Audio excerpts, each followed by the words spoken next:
Vous le savez sans doute, le chef de l'État, Félix-Antoine Tshisekedi Tshilombo, réélu pour un mandat de 5 ans à l'issue de la présidentielle de 20 décembre 2023, a été officiellement investi ce samedi 20 janvier 2024 au stade de Martyrs de Kinshasa. Dans son serment devant l'opinion nationale et internationale, Félix-Antoine Tshisekedi a pris l'engagement d'observer et de défendre la Constitution ainsi que les lois de la République. Reportage. C'est devant les juges de la Cour constitutionnelle que le chef de l'État, Félix-Antoine Tshisekedi Tshilombo, a prêté serment lors de cette audience solennelle publique et foraine ici au stade de Martyrs de la Pentecôte. À cette occasion, le président de la Cour constitutionnelle lui a remis des attributs du pouvoir dont le drapeau et une médaille en or. Dans son serment devant l'opinion nationale et internationale, Félix Tshisekedi a promis l'engagement d'observer et de défendre la Constitution ainsi que les lois de la République. Il a également promis de maintenir l'indépendance de la RDC et l'intégrité de son territoire. Moi,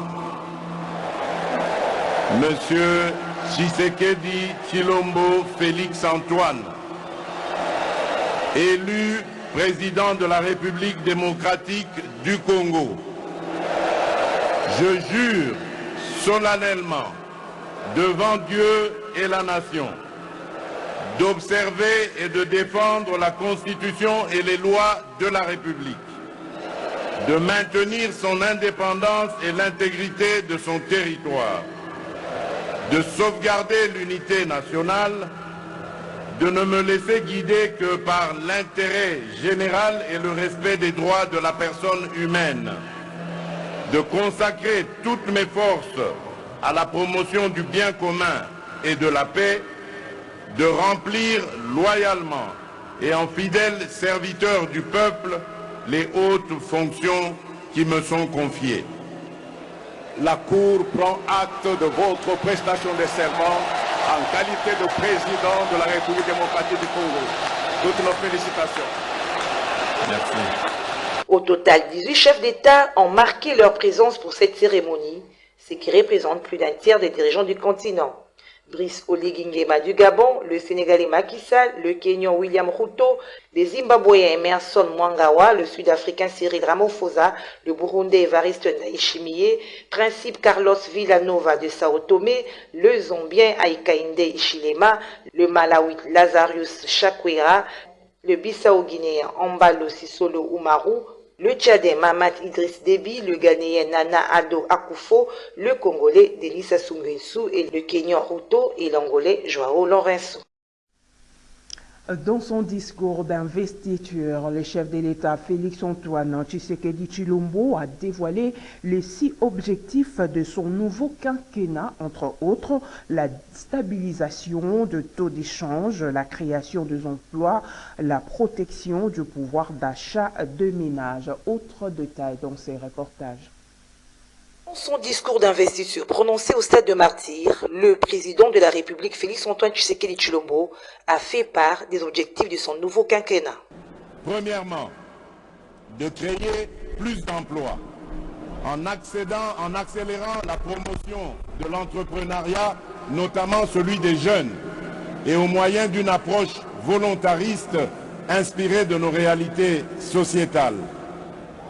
Deuxièmement, de protéger le pouvoir d'achat des ménages en stabilisant le niveau de l'inflation et en maîtrisant le taux de change. Troisièmement,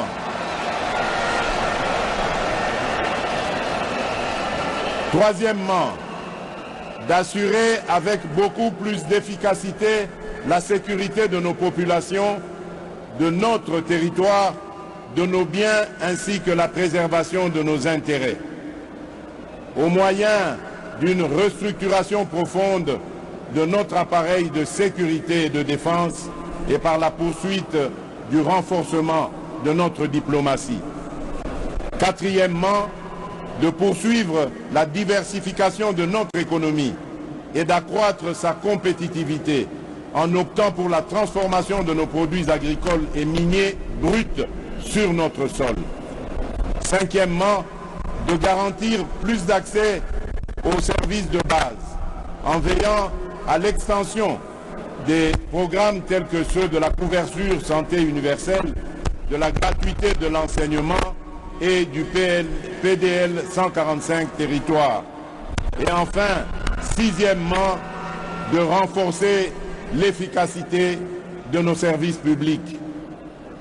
Ces engagements résument ma détermination à offrir des solutions pragmatiques par la force de la volonté et de la mobilisation des énergies de tous pour la création de plus d'emplois pour les jeunes à la sortie de la formation et pour les personnes en sous-emploi, la maîtrise du coût de la vie et la garantie de la sécurité des citoyens où qu'ils vivent. Le chef de l'État s'est ainsi engagé d'user de tout son pouvoir pour que les erreurs du passé ne se reproduisent plus. Restons toujours dans le même chapitre. Lors de son investiture au stade de Martyr, le président de la République, Félix-Antoine Tshisekedi Tshilombo, s'est à nouveau montré ouvert à impliquer ses adversaires politiques dans la gestion du pays en vue de sa reconstruction. Ainsi a-t-il salué ses adversaires politiques qui ont participé aux élections de décembre 2023 avant de souligner leur importance dans la gestion du pays. Suivez. Je saisis également cette occasion pour accomplir mon devoir républicain, celui de saluer mes adversaires qui ont participé à l'élection présidentielle du 20 décembre 2023.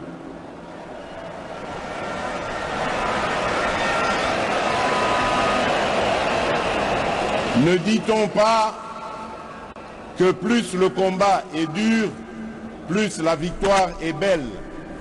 Vous êtes donc, mesdames et messieurs, une composante consubstantielle à l'événement de ce jour. Et vous avez, à juste titre, votre place dans la gouvernance de notre pays.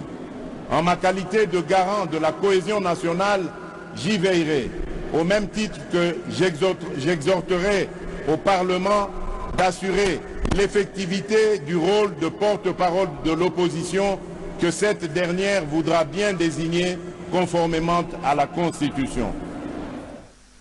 L'un des temps forts de la cérémonie d'investiture du chef de l'État, Félix-Antoine Tshisekedi Tshilombo, c'est les tirs de 21 coups de canon. Alors, quelle est la symbolique et l'origine de cette action devenue solennelle au niveau mondial? Des explications avec l'historien Isidore Ndaï-Ouel. Contrairement à ce que cela puisse paraître, les coups de canon symbolisent la paix. Et c'est une tradition moyenâgeuse qui faisait que, et c'est lié d'ailleurs à la navigation. Lorsque un bateau accostait, arrivait auprès d'une ville, avant d'accoster, eh bien le bateau vidait ses canons des bombes disponibles.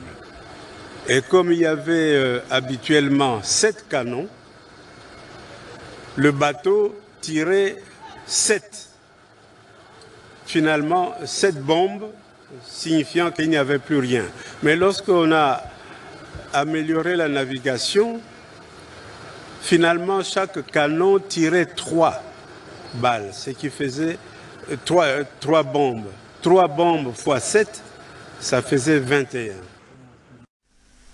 Parlons autre chose. À présent, le ministre de la Défense de la République du Malawi, à la tête d'une forte délégation, a été reçu par le vice-premier ministre, ministre de la Défense nationale et ancien combattant Jean-Pierre Bemba Gombo. Le renforcement de la coopération bilatérale entre le Malawi et la République démocratique du Congo était au centre de leurs entretiens. Reportage. La relation bilatérale entre le Malawi et la République démocratique du Congo était au centre des entretiens entre le vice-premier ministre, ministre de la Défense nationale et ancien combattant Jean-Pierre Bemba Gombo et le ministre de la Défense de la République du Malawi à la tête d'une forte délégation. My visit to this beautiful country, DRC, est lié à l'arrivée également de son Excellence Lazarus Chakwera, qui est le président de la République du Malawi, donc qui vient assister à la prestation de serment du président réélu, son Excellence Félix Antoine Tshisekedi Tshilombo. La RDC est un membre de la SADC. Nous devons nous soutenir mutuellement. À part la SADC, la RDC ainsi que le Malawi ont de très bonnes relations cordiales. Mon président ainsi que votre président, ils travaillent cordialement et ils font en sorte que les relations restent le meilleur. Et quand nous avons des problèmes au Malawi, la RDC nous vient en aide et nous soutient. Également, Évoquons la situation sécuritaire dans l'Est de la République démocratique du Congo. Arim Lekanjala a indiqué ce qui suit. Vous savez que nous avons des troupes qui combattent ici en République démocratique du Congo pour s'assurer que les rêves de la restauration de la paix puissent être une réalité dans ce beau pays. Nous félicitons le peuple de la RDC pour les élections qui ont été ouvertes à tout le monde. Nous avons parlé de plusieurs aspects de la coopération entre la RDC et la République du Malawi dans le sens du commerce et également de la défense. Et pour l'instant, je peux confirmer que le problème de la RDC sont également les problèmes du Malawi et vice-versa. Thank you. Ici de noter que juste après le tête-à-tête, les deux personnalités ont ensuite eu des échanges élargis en présence de leurs collaborateurs respectifs dans la salle de réunion de l'hôtel de la Défense de la République démocratique du Congo. Et puis, cette nouvelle, avant de poursuivre ces journaux, la Commission électorale nationale indépendante CENI invite les évêques de la SANCO à se concentrer sur l'évangélisation et l'éducation de la population. La CENI répond ainsi au message de la SANCO ayant qualifié le scrutin du 20 décembre dernier d'une catastrophe électorale. Dans son message, la CENI regrette que la SANCO ait appliqué la politique de l'autruche consistant à ne pas aborder les vrais problèmes et leurs causes. Cette institution d'appui à la démocratie affirme avoir constaté que les évêques catholiques se sont livrés à une analyse superficielle basée sur les symptômes du problème pour afin proposer des pistes de solutions qui ne remédieraient pas de manière sérieuse et durable à aucun de mots décriés. Les forces armées de la République démocratique du Congo ont remis 17 ex-otages de terroristes ADF, parmi lesquels 8 mineurs respectivement à la société civile et au bureau de la protection de l'enfant de la MONUSCO dans la ville de Béni. En quoi le porte-parole des opérations Sokola en Grand Nord, le capitaine Anthony Moualouchaï, ses compatriotes, c'est grâce à la coalition FARDC et PDF dans la zone de combat que ses compatriotes plutôt ont été libérés. Suivez. Les forces armées de la République démocratique du Congo remettent officiellement 9 de nos compatriotes. Ils ont été pris en otage par les terroristes MTM USCAP, précisément à l'est de la route RN4 sur la route Mbao-Kamango. Vous êtes sans ignorer que nous avons mené les opérations de nettoyage sur ces tronçons et nous avons non seulement neutralisé ces djihadistes, mais aussi nous avons sauvé la vie de nos compatriotes. Nous avons également mené les opérations ensemble avec nos partenaires UPDF. D'ailleurs, les opérations qui sont en cours à l'ouest de RN4. Et là également, nous avons pu sauver d'autres compatriotes. Aujourd'hui, au total, 9 compatriotes. Parmi eux, vous avez vu, il y a des femmes, il y a des enfants, il y a même des bébés. Ces compatriotes sont victimes. Nous avons pris le temps de les exploiter. Premièrement, ceux qui sont venus ils sont venus le 13 décembre 2023. Vous allez comprendre que votre armée a pris le temps d'exploiter et de trier. Et nous avons la conviction que ce que nous remettons aujourd'hui à la société civile sont des innocents. Nous avons l'honneur, Maître Pépin Kavota, en tant que numéro 1 de la société civile, ici dans la ville de Béni, et vous représentez d'office vos collègues du territoire, c'est-à-dire Oicha et partout dans les territoires de Béni, pour vous remettre officiellement le rescapé de massacre des terroristes djihadistes MTM USCAP dans notre zone. C'est grâce aux opérations conjointes entre l'armée congolaise et l'armée ougandaise que nous avons aujourd'hui ces compatriotes vivants.